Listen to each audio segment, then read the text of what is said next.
बहुत बहुत धन्यवाद Siddharth ji. It's been really wonderful. बहुत ही कश्मकश के बाद आई थिंक ऑलमोस्ट 1.5 महीने से हम कभी आप बिजी कभी मैं बिजी, बट फाइनली वो दिन आ गया है। वैसे पॉडकास्ट इंटरिम बजट के पहले होना था, बट लेटर ऑन आज हो रहा है। सो मेरे अंदर बहुत सारे क्वेश्चन है और मैंने सोचा यार ये पॉडकास्ट आपके साथ होना बहुत जरूरी है, क्योंकि being as a investor, being as a trader, being as a viewer, ऐसे बहुत सारे क्वेश्चन है जो मेरे अंदर है। तो मैं सोच रहा हूँ कि मैं एक बार में आपसे पूछ लेता हूँ और आप बस चालू हो जाना टेप रिकॉर्डर की तरह। सबसे पहला सवाल कि सर ये जो इंटरीम बजट आया कैसा रहा? उसमें ऐसे कौन कौन से चीजें थे जो मुझे ध्यान रखना चाहिए? इलेक्शन आने वाला है, किन चीजों का हमें ध्यान रखना चाहिए? अगर देखा जाए तो पूरी दुनिया की नजर हमारे ऊपर। क्यों? क्या लग रहा है मार्केट? आप जब लास्ट पॉडकास्ट हुआ था मार्केट सेंसेक्स 72,000 में था, उसने पीक बनाया, फिर वहां से मार्केट वापस उसी जगह पे आ गया। अब क्या लगता है मार्केट जो इलेक्शन का कैसा रिएक्शन रहेगा? तो ये सारे हॉचपॉच वाले जो सवाल है, मैं चाहता हूँ प्लीज इस पॉडकास्ट को बेहतरीन बनाए और बस बताएं मुझे, मत मुद कर दें कि भाई यही पॉडकास्ट था जो मुझे देखना था और जो मेरे पोर्टफोलियो को न्यू सेशन है नया। आई थिंक ये हमारे न्यू फाइनेंशियल ईयर का सबसे पहला पॉडकास्ट भी है। So thank you very much for joining us. Please इसमें उजाला डालें, भरे और बताएं कैसा रहेगा ये साल। पहले तो थैंक यू मुकेश जी, इतनी बड़ी अपॉर्चुनिटी मुझे देने के लिए। आप इतना मेरी तारीफ कर देते हैं कि मुझे कभी कभार लगता है कि मैं उस एक्सपेक्टेशन पे पूरा खरा उतरूं। बहुत आपके सवाल इतने पेचीदा होते हैं कि मुझे उनका, अगर मैं स्ट्रेट फॉरवर्ड आंसर दूं तो भी दिक्कत है, अगर मैं घुमाकर आंसर दूं तब भी दिक्कत है।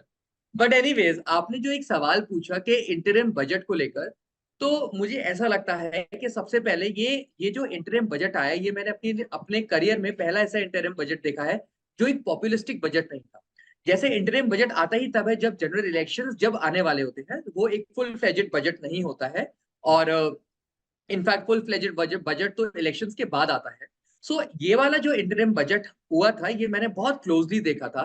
तो सबको ये एक्सपेक्टेशंस थी कि ज्यादा कुछ इंटरिम बजट में नहीं होगा, बट ऐसा नहीं था। सरकार ने बहुत बहुत ही केयरफुली अपने उस पॉलिसी को स्ट्रक्चर करने के लिए, अपने इकोनॉमिक पैरामीटर्स को इंप्रूव करने के लिए सारे वो कदम उठाए, जहां से देखा जा सकता है कि चाहे कोई भी सरकार आए सेंटर में, इससे कोई फर्क नहीं पड़ता। The most important thing is, तो जो रियल बेनिफिशियरी है, जो फार्मर्स हो गए, जो फिशरीज हो गए, जो एक किसान हो गया, या फिर एक विमेन हो गया, या एक व्रत आदमी हो गया, वो काफी उन मतलब पॉलिसी सेंट्रिक बजट रहा इंटरिम बजट। उन पॉलिसीज को मद्देनजर रखते हुए बात हो रही थी। और मुझे लगा कि ये बेसिकली इंटरिम नहीं, एक फुल फ्लेजेड बजट है। जैसे फॉर एग्जाम्पल उन्होंने फिस्कल डेफिसिट की बात करी। उन्होंने बोला कि हम एक बैंड के अंदर फिस्कल डेफिसिट को रखेंगे 5.6 5.8 के आसपास, उन्होंने फिस्कल डेफिसिट की बात करी। उन्होंने एग्रीकल्चरल की रीस्ट्रक्चरिंग के लिए उन्होंने किसानों को लेके बहुत सारी बात करी कि जहां उनके डीबीटी प्रॉपर आना चाहिए। उन्होंने नए नए फर्टिलाइजर्स को लेके बात करी, जहां पे अमोनिया सेंट्रिक फर्टिलाइजर्स और इस्तेमाल नहीं किया जाएगा।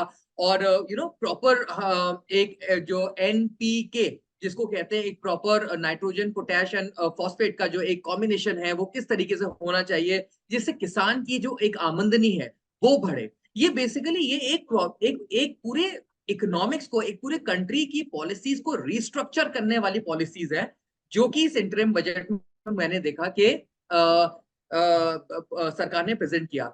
फिर उन्होंने एफडीआई को लेके बात किया, उन्होंने इंश्योरेंस के एफडीआई को लेके बात करी, उन्होंने डिफेंस मैन्युफैक्चरिंग को लेके बात करी, उन्होंने अपनी पीएलआई स्कीम को लेकर बात करी। अगर आप अपना इकोनॉमिक सर्वे देखें इस बार का, तो सरकार ने बहुत क्लियरली बताया है कि 10 साल के अंतराल के अंदर इंटरिम, ये जो उन्होंने अपना जो पीरियड गुजारा, वो क्या क्या उन्होंने पॉलिसीज लेकर आया है। एक जैम के बारे में उन्होंने बताया, जनधन, जहां मतलब एक किस तरीके से एक डायरेक्ट जो सब्सिडीज हैं वो एक इंसान को डायरेक्टली मिलना चाहिए, उसमें लीकेजेस कम से कम होना चाहिए। सरकार ने ये सारे काम किए हैं। डिजिटाइजेशन पे उन्होंने इतना काम किया है, एक आईटी रेवोल्यूशन पे उन्होंने इतना काम किया है। डिमोनेटाइजेशन की उन्होंने इकोनॉमिक सर्वे में बात करी, फिर उन्होंने ये सारी बातें उन्होंने एक इंटरिम बजट में भी करी। ये सारे के सारे पॉलिसीज एंड प्रोग्राम्स एक इकोनॉमिक एक कंट्री के अर्थव्यवस्था को इम्प्रोवाइज करने के लिए है। अगेन मैं आपको यही बताऊंगा, मुझे ऐसा कभी नहीं लगा कि ये किसी पॉलिसी सेंट्रिक है, किसी सरकार को लेकर एक बजट है कि एक सरकार को फेवर कर रही है और दूसरी सरकार को फेवर नहीं कर रही है। इनफैक्ट मुझे तो ऐसा लगा कि ये फुल फ्लेजेड बजट है। और इसको अगर कोई इंसान ढंग से कॉशियसली देखे तो वो रियलाइज कर पाएगा कि आज इंडिया का एक जो नॉमिनल जीडीपी है वो कितना आगे बढ़ चुका है। आज हम इस कंट्री, इस वर्ल्ड के 5th लार्जेस्ट जीडीपी होल्डर बन गए हैं। बहुत जल्दी हम 3rd लार्जेस्ट बनने वाले हैं। किस तरीके से ऑटोमोबाइल सेक्टर में काम किया जा रहा है, डिफरेंट डिफरेंट मैन्युफैक्चरिंग प्लांट्स लेकर आ रहे हैं, China+1 स्ट्रैटेजी पे इस तरीके से काम हो रहा है कि मुझे ऐसा लग रहा है कि आज से 5 साल बाद जिस तरीके से पॉलिसीज बनाई जा रही हैं और जिस तरीके से एफडीआई इंडिया में आ रहा है, मेरे ख्याल से इंडिया एक बहुत हॉट स्पॉट है, एक बहुत डेस्टिनेशन है जहां फॉरेन इन्वेस्टर्स आएंगे, वो अपना पैसा पार्क करेंगे, वो उनका पैसा बढ़ेगा और उसके अलावा डोमेस्टिक मैन्युफैक्चरिंग को प्रोत्साहन बनेगा। इंडिया की सबसे बड़ी प्रॉब्लम ये थी कि इंडिया की कभी मैन्युफैक्चरिंग स्ट्रांग नहीं हो पाई। इंडिया एक सर्विस लेड इकोनॉमी रहा है, बट जिस तरीके से मैन्युफैक्चरिंग पे इन्होंने बात करी, इन्होंने अपनी इलेक्ट्रॉनिक्स पॉलिसी को लेकर बात करी, इन्होंने अपने ऑटोमोबाइल सेक्टर की पॉलिसीज को लेकर बात करी, मुझे लगा कि we are entering into a manufacturing zone completely where there will be lot of employment generation, forward linkages proper बात करी गई। तो मुझे लगता है कि रह ही क्या गया है। आई मीन यही है जो एक मतलब एक इकोनॉमी को उठाने के लिए जो जो प्रयास करना चाहिए, मेरे ख्याल से सरकार ने वो सारे के सारे पैरामीटर्स पे टच किया। अपने इन्फ्लेशन जो इस पूरे वर्ल्ड की महामारी थी इस समय, कि मतलब हर जगह सारी कंट्रीज इंक्लूडिंग यूएस इस इन्फ्लेशन से इतनी प्रॉब्लमेटिक स्टेज में गुजर रही थी। आपको पता है कि 2 साल किस तरीके से रेट पर रेट हाइक हो रहे थे, लिक्विडिटी कम पे कम करी जा रही थी सो दैट इन्फ्लेशन बैंडविड्थ में आ जाए। आज वो इन्फ्लेशन बैंड अपने बैंडविड्थ में आ गया। तो मेरे ख्याल से सरकार की इतनी बड़ी उपलब्धि थी, मतलब इतने सारे कार्य किए, इतने सारे अलग अलग सेक्शंस के लोगों के लिए काम किए, और मैं गिनवाना चाहूंगा, चाहे वो डिसेबल्ड हो, चाहे वो विमेन हो, चाहे वो चाइल्ड हो, चाहे वो ओल्ड एज हो, चाहे वो पेंशनर्स हो। आई थिंक एक सोशल सिक्योरिटी को लेके उन्होंने बहुत एक एक ह्यूमन कैपिटल का जो एक विकास होता है, मुझे लगता है उस पर बात करी गई थी। जो इंडिया का जो एचडीआई इंडेक्स जो इम्प्रूव किया जा सकता है, वो इन्हीं पैरामीटर्स को लेकर इम्प्रूव किया जा सकता है, जहां जो जो जो बेनिफिशरीज है वो लास्ट माइल वाले, और किस तरीके से वो सब्सिडीज, वो बेनिफिशियरीज लास्ट माइल वाले बने, सरकार ने वो बहुत क्लियरली बता दिया अपने इस इंटरिम बजट। हम्म। मैं इस सवाल का मेरे ख्याल से मैं इसी तरीके से जवाब दूंगा।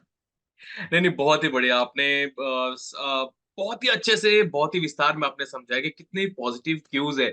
तो बीइंग एज ए इन्वेस्टर, क्या मैं ये समझूं कि क्या ये सही समय है कि किसी ऐसा कौन सा सेक्टर आप देख रहे हैं जो आने वाले 10 साल में बूम हो सकता है, जो एज ए इन्वेस्टर प्रोस्पेक्टिव मेरे दिमाग में चला, हाँ भाई ये सेक्टर मेरे लिए सही है, यहाँ डाला, कोई दिमाग में आपके सेक्टर वेक्टर चल रहा है?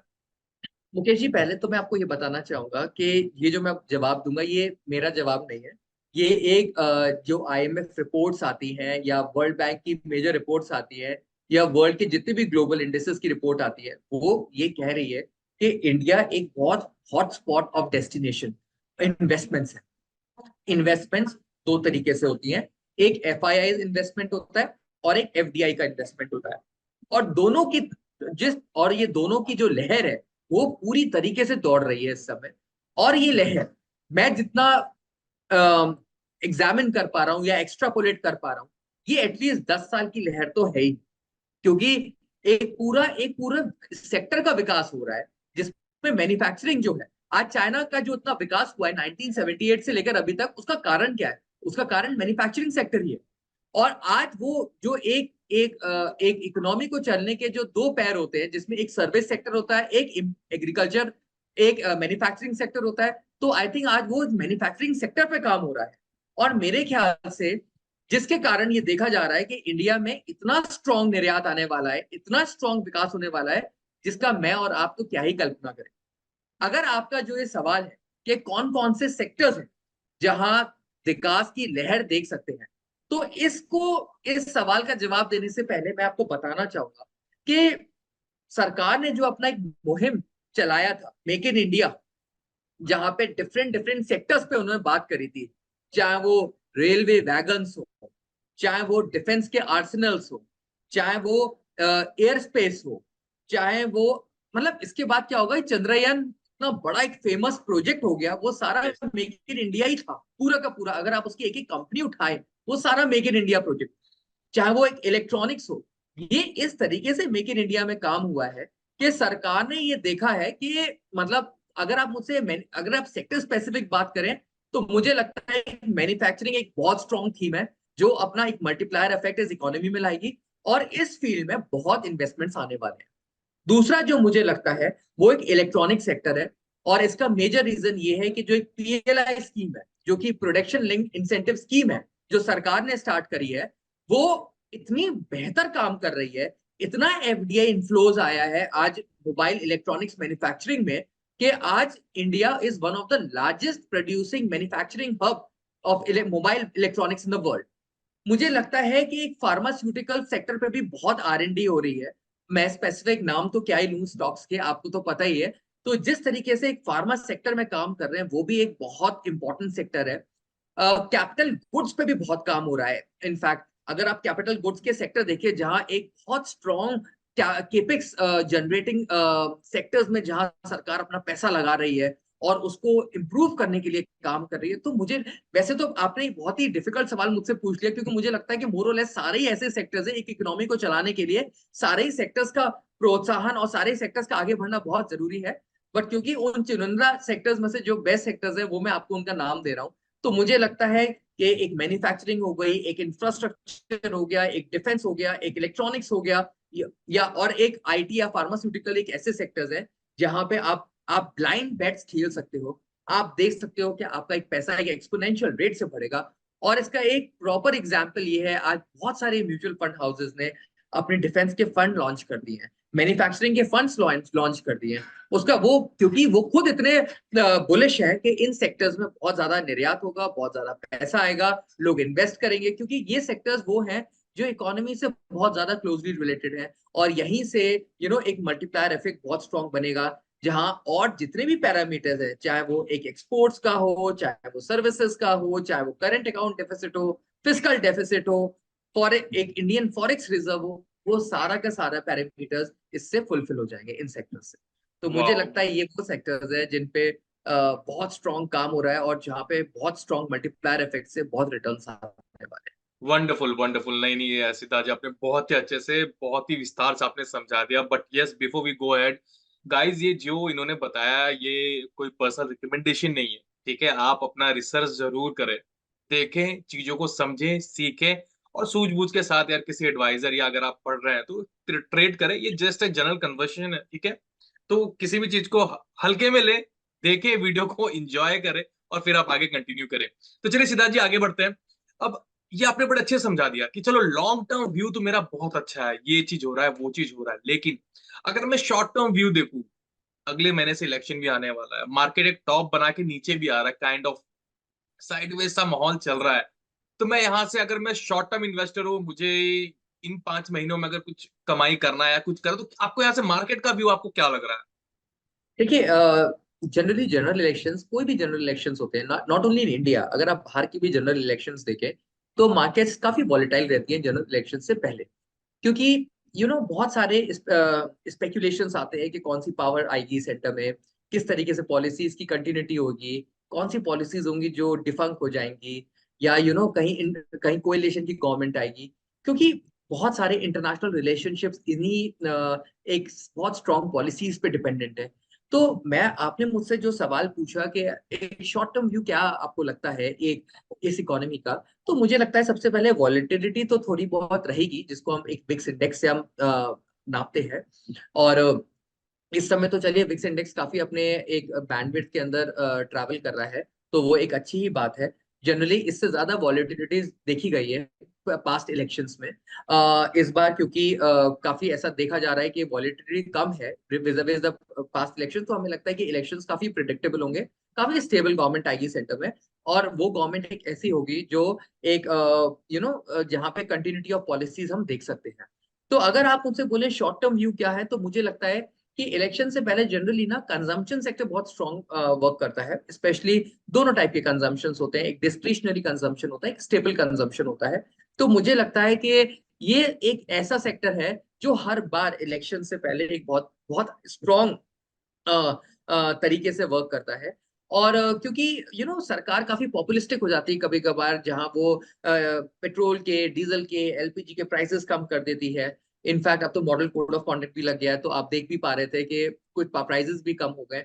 तो लोगों की जो डिस्क्रिशनरी स्पेंडिंग है वो बढ़ जाती है, और उसके कारण जो उनके जो डिस्क्रिशनरी कंजम्पशन है वो भी बढ़ जाते हैं। तो मुझे लगता है एक जनरल आंसर मैं यही देना चाहूंगा कि एक consumption sector, specially the discretionary consumption, जिसमें एंटरटेनमेंट भी आ जाता है, जिसमें फूड एंड बेवरेजेस भी आ जाता है, मतलब ये सेक्टर्स काफी बेहतर करते हैं। क्योंकि यहाँ पे इस समय एक ऐसा लहर दौड़ती है जहाँ कंजम्पशन जो पावर है, एक डिस्क्रिशनरी पावर है स्पेंड करने की, वो बढ़ जाती है इन्वेस्टर्स के हैंड में।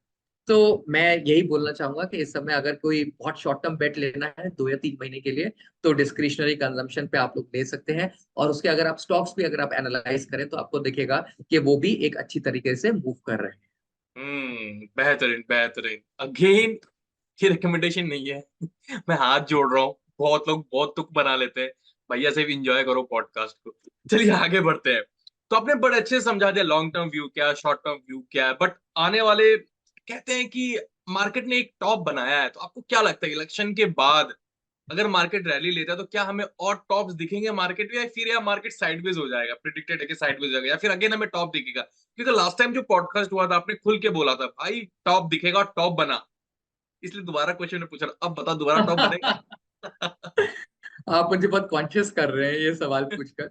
बट देखिए, इसका जवाब ना मैं प्रिडिक्शन से नहीं देना चाहूंगा, इसका जवाब मैं ये देना चाहूंगा कि अगर आप एनालाइज करो तो आपको ये दिख रही है कि एक बहुत स्ट्रॉन्ग सेंटर में एक गवर्नमेंट आई। उस गवर्नमेंट के कारण उस सेंटर में अगर एक स्टेबल गवर्नमेंट आई, उससे कंटिन्यूटी ऑफ पॉलिसीज सेंटर में रहने की बहुत ज्यादा प्रोबेबिलिटी है कि वो रहेंगे ही रहेंगे। Point number one. आपको पता है कि एक यूएस, क्योंकि आजकल सारे देश इतने इतने इंटीग्रेटेड हैं, इतने स्ट्रांगली कोरिलेटेड है, कि एक इफेक्ट, अगर कहीं पे कोई इफेक्ट हो रहा है या कोई इश्यू हो रहा है, उसका कॉन्सिक्वेंस दूसरे देश में दिखता ही है। सो हम्म। एक यूएस का एक स्ट्रॉन्ग पेंशन फंड है, जिसकी जिसने ये अनाउंस कर दिया है कि आफ्टर कनाडा इंडिया एक सेकंड बिगेस्ट नेशन होगा जो उसका बेनिफिशियरी बनेगा, जो वो इंडिया में पार्क करेंगे। ये पहली बार हो रहा है इस देश के हिस्ट्री में। अगर आप देखें इंडिया के बॉन्ड इंडेक्स मार्केट में, जैसे एमएससीआई का इंडेक्स हो गया, या इंडिया का बॉन्ड इंडेक्स मार्केट जो है, वो अब बहुत रेजिडेंट और बहुत स्ट्रांग हो रहा है। और इससे भी बड़ा, जो मैं एक बहुत बड़ा एक धन्यवाद देना चाहूंगा एक डोमेस्टिक इन्वेस्टर्स का। उन्होंने जो लहर दौड़ाई है, जहां जिनके कारण आज इंडियन मार्केट्स इस लेवल स्टेबल हो चुके हैं कि आप अगर आज से 15-20 दिन पहले देखें तो एफआईआईस का कितना बड़ा एग्जिट हो रहा था इस देश से, और उतना ही इन्फ्लोज डोमेस्टिक इन्वेस्टर्स का हो रहा था, कि आज मार्केट्स एक स्टेबल जोन में खड़ी है। आज से अगर 15 साल 20 साल पहले जाए तो इंडियन मार्केट्स तो इतनी स्ट्रांगली कोरिलेटेड थी यूएस मार्केट्स के से, कि जहां जरा सी अगर एक न्यूज आती थी यूएस में और एफआईआईस के अगर आउटफ्लो होना स्टार्ट हो जाता, तो इंडियन मार्केट्स तो कोलैप्स होने की स्टेट में आ जाती। बिल्कुल। Because of so many trading platforms, because of so many investment platforms, awareness जिस तरीके से आज इन्वेस्टर्स में आई, लोगों ने समझा कि कैपिटल मार्केट्स में इन्वेस्ट करना एक सही, एक अकलमंदी है। बिकॉज ऑफ इट आज मार्केट्स एक नए हाइट पर आ गई, नए हाइट्स पर आई है, और आगे जनरल इलेक्शंस के बाद आप देखेंगे वो एक नया हाई बना दे। तो मुझे लगता है कि जो आपने ये जो हाई आप इस समय देख रहे हैं, ये एक लो कहलाया जाएगा आज से 3 महीने बाद, क्योंकि एक इंडियन मार्केट्स एक नए ऑल टाइम हाई की तरफ जाएगी, जहां बहुत। आप देखेंगे जितने भी टेक्निकल पैरामीटर्स है वो सारे फेवरेबल होंगे। और जिस तरीके से लार्ज कैप्स में एक बहुत अपॉर्चुनिटी दिख रही है, आप देखेंगे कि एक बहुत स्ट्रॉन्ग लहर दौड़ेगी लार्ज कैप स्टॉक्स में, जहां आप देखेंगे कि बहुत इनफ्लोज आएंगे डोमेस्टिक इन्वेस्टर से भी, इंटरनेशनल इन्वेस्टर से भी, और मार्केट्स अपनी एक बिल्कुल एक ऐसी शिखर पे पहुंच जाएगी जिसको बोलते हैं एक मेच्योरिटी ऑफ इंडियन मार्केट्स, जो कि हम्म। जो कि मैं पिछले काफी सालों से देख पा रहा हूँ। और एक मेच्योरिटी किस पे डिपेंड करता है? उसके डोमेस्टिक इन्वेस्टर्स पे डिपेंड करता है। मेच्योरिटी डिपेंड करता है कि उसका बॉन्ड इंडेक्स में उसकी क्या वेटेज है। मेच्योरिटी डिपेंड करता है कि किस तरीके से इंटरनेशनल प्लेयर्स एक अपने एक दूसरे मार्केट्स को देखते हैं। तो मुझे लगता है कि जिस तरीके से आज एक फॉरेन इन्वेस्टर्स अपने इंडियन मार्केट्स को देख रहे हैं, this is one of the very right time for us to enter, अगर आप लोगों ने एंटर नहीं किया है। और आप देख पाएंगे कि we are at an all time high, because जितना भी इमर्जिंग मार्केट्स में जो पैसा डाइवर्ट हो रहा था अभी तक, चाइना, रशिया, वो सारा का सारा पैसा एक रेजिलियंट इकोनॉमी जो कि इंडिया में आ रहा है। और हम देख पा रहे हैं कि इंडियन मार्केट्स अभी समय स्टेबल जोन में चल रहा है। इनफैक्ट मैं तो आपसे एक और चीज बोलना चाहता हूँ। एक एक बहुत इंपॉर्टेंट एलिमेंट था जो इंडियन मार्केट्स को डिसाइड करता था, वो था क्रूड। हाँ। क्रूड जैसे ही 100 के ऊपर, $100 पर बैरल भागता था, इंडियन मार्केट्स की हालत टाइट होनी स्टार्ट हो जाती थी। आज क्रूड जो है वो 80 टू 90 के बैंडविड्थ में ट्रेड कर रहा है, और इनफैक्ट देखा जा रहा है कि वो थोड़ा सा ऊपर ही बढ़ेगा। हमें कोई डर ही नहीं, क्योंकि आज इतने ऑल्टरनेट सोर्सेज इंडिया में पैदा हो रहे हैं। इतनी सारी इंटरनेशनल कंपनीज इंडिया में आकर ग्रीन एनर्जी पे काम कर रही है। इतने सारे गवर्नमेंट पॉलिसीज एंड प्रोग्राम्स बन रहे हैं जहां green energies and green alternates को लेकर इतने पेरिस समिट, सीओपी समिट्स हो रहे हैं। आप देख पा रहे हैं कि जिस तरीके से इनफैक्ट जिस दिन क्रूड की डिपेंडेंसी खत्म हो जाएगी इंडिया की विज विज आउटसाइड वर्ल्ड, उस दिन तो इंडिया एक डिफरेंट लेवल पे पहुंच जाएगा। हम्म। क्योंकि उस दिन हम लोग एक सेल्फ सफिशिएंट नेशन होंगे इस वर्ल्ड के। और हम देख पाएंगे कि हमारा डोमेस्टिक प्रोडक्शन ही काफी सफिशिएंट होगा इस डोमेस्टिक इन्वेस्टर्स के कंजम्पशन को मीट करने के। तो hmm. Which other country better than India, अगर एक सेल्फ रेजिलिएंट नेशन बन रहे हैं। वेरी तो ट्रू मैं से। यही बोलना चाहूंगा कि इन्वेस्टर्स, आप चिंता ना करें। आप इस मार्केट में एक और बहुत सारे हाईज अभी देखेंगे, और उस हाईज का रीजन कोई स्पेकुलेशन नहीं है, वो एक बहुत स्ट्रॉन्ग इकोनॉमिक पॉलिसीज हैं जिसके कारण एक रेजिलियंस देखी जा रही नहीं नहीं, वेल सेड, बहुत ही सही। और जाते जाते दो तीन सवाल है, बट एक और छोटा सा मैं टिप्पणी करना चाहूंगा यार। देखो, जब जाके हो तब सवेरा। अभी यार, अभी भी मौका है मार्केट में। आने वाले 10 साल बहुत ही अच्छे हो सकते हैं। अब ये नहीं करे कि भैया कल ही कूद जाना मार्केट पे। देखो, है। स्टडी करो, समझो। डेफिनेटली बहुत ही अच्छा मार्केट, जिस तरह सिद्धार्थ जी ने समझाया है। अभी अपॉर्चुनिटी बचा हुआ है। मार्केट ग्रोइंग स्ट्रक्चर में, तो बहुत ही अच्छा मौका मिलने वाला है। चलिए आगे बढ़ते हैं। बहुत ही इंपॉर्टेंट सवाल है। सर ये बताओ, लास्ट ईयर का जो फाइनेंशियल ईयर था, क्या आपने निफ्टी इंडेक्स को बीट किया? देखिए, बहुत ही मेच्योर्ड सवाल है। मैं आपको बताना चाहूंगा, एक निफ्टी इंडेक्स को बीट करने में एक बहुत स्ट्रॉन्ग स्ट्रेटजी की जरूरत होती है। और उस स्ट्रेटजी को डिजाइन करने के लिए आपको बहुत सारे पैरामीटर्स को स्टडी करना होता है। अब मैं अंदर जाना नहीं चाहूंगा, वरना व्यूअर्स काफी बोर होना फील हो जाएगा, बोर होंगे। मेरे जो एक निफ्टी इंडेक्स में जनरली मुझे ऐसा लगता है कि मैं निफ्टी को तो ऑब्वियसली बीट करूंगा ही, अगर मैं एक्टिव फंड मैनेजमेंट की तरफ जा रहा हूँ और मैं खुद एक एक्टिव वेल्थ मैनेजर। तो with the help of active fund managers और एक्टिव पोर्टफोलियो मैनेजमेंट, मैंने ये देखा है कि मैं एटलीस्ट 2 से 4% का एक अल्फा निफ्टी को हर बार मैं दे पाया हूँ, ओवर एंड अबव निफ्टी। तो लेट्स से अगर निफ्टी ने अगर 15% का रिटर्न दिया है, तो मैंने 19% का रिटर्न दिया है। लेट्स से अगर निफ्टी ने 10% का रिटर्न दिया है, तो मैंने 14% का रिटर्न दिया है। और वो कोई रॉकेट साइंस नहीं है उसके लिए, बहुत इजी है। मैं दर्शकों को बताना चाहूंगा। पहली चीज, अगर आप मार्केट्स को अगर आप प्रॉपरली स्टडी करेंगे, तो आप समझ पाएंगे। और बहुत सारे टेक्निकल पैरामीटर्स भी होते हैं, कैंडलस्टिक पैटर्न्स होते हैं, डेली मूविंग एवरेज पैटर्न्स होते हैं। मुकेश जी आपसे बेटर और कौन समझ सकता है ये पैरामीटर्स। तो अगर आप इन पैरामीटर्स को अगर आप देखें और आप एक इकोनॉमिक्स को प्रॉपरली स्टडी करें, तो आपको पता चल जाएगा कि डिप्स कहाँ आ सकते हैं, कौन कौन सी प्रोबेबिलिटीज है, किस सेक्टर में अपॉर्चुनिटीज बाकी हैं, किन सेक्टर्स में ग्रोथ अभी आ रही है, और कोई और किस समय हमें पोजीशंस लेनी है पोर्टफोलियो में, सो दैट हमारा पोर्टफोलियो ग्रो करे over the period of time. अगर इन पैरामीटर्स को आप ढंग से समझ रहे हैं, और आप जिन स्टॉक्स में या फंड्स में अगर आप पैसा लगा रहे हो, अगर आप म्यूचुअल फंड में पैसा लगा रहे हो, तो आपको ये भी देखना पड़ता है कि एक्टिव फंड मैनेजमेंट किस तरीके से वर्क कर रही है। इनफैक्ट मैं बताना चाहूंगा, एक व्यूअर एक एक एक शब्द से काफी स्ट्रेस में है, जिसको बोलते हैं स्ट्रेस टेस्ट, जो अभी आया है, जो 15 दिन पहले ही सेबी ने लॉन्च किया है। कि लेट से, मतलब व्यूअर्स के अंदर, इन्वेस्टर्स के अंदर इतनी हबड़ा तबड़ी चल रही थी कि मिड कैप्स और स्मॉल कैप्स क्रैश हो रहे थे, उनको समझ नहीं आ रहे थे ये बबल है या क्या है। सेबी ने इतनी स्ट्रॉन्ग ट्रांसपेरेंसी लेकर आ गई है, जहां उन्होंने ये बोला, रेगुलेटर ने, कि अगर हमें 50% of mid caps and small caps अगर डाइल्यूट करना है तो कितना दिन लगेगा।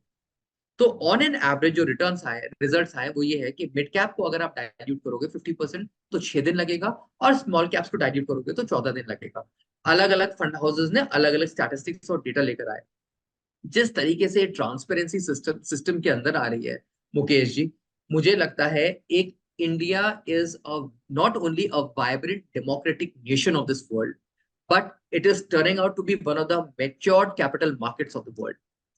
और मैं हम्म, देख पा रहा हूं, तो मुझे ऐसा लगता है कि निफ्टी को बीट करना या नहीं बीट करना से ज्यादा इंपॉर्टेंट ये है कि आप राइट सेक्टर्स में हैं, क्या yes. आपने राइट टाइम पे एंट्री करी है, कौन कौन से सेक्टर्स आपको ऐसा लगता है कि जो फ्रूटफुल हैं, जिनमें अपॉर्चुनिटीज बाकी हैं, और आप एक एक्टिवली मैनेज पोर्टफोलियोज की तरफ आप मूव कर रहे हैं। अगर ये सारे, और ऑफ कोर्स एसआईपीज, जिसके वजह से आज इंडियन मार्केट्स इतनी स्टेबल हो गई है, चाहे वो स्टॉक्स हो चाहे वो म्यूचुअल फंड्स हो, एसआईपी ने कमाल कर दिया है इस देश में, जहां आज एक छोटे से छोटा वेंडर भी एसआईपी लगाने को तैयार है। And all thanks to this government at centre, जिसने आज एक फॉर्मलाइजेशन ऑफ इकोनॉमी की तरफ आज हम मूव करें हैं। लोगों ने अपने पैसे बैंक खाते खोलना स्टार्ट कर दिया, जिसके कारण इन्वेस्टमेंट्स होना स्टार्ट हो गया, डिजिटाइजेशन प्रॉपर्ली हो गई, सेविंग्स बढ़ गई।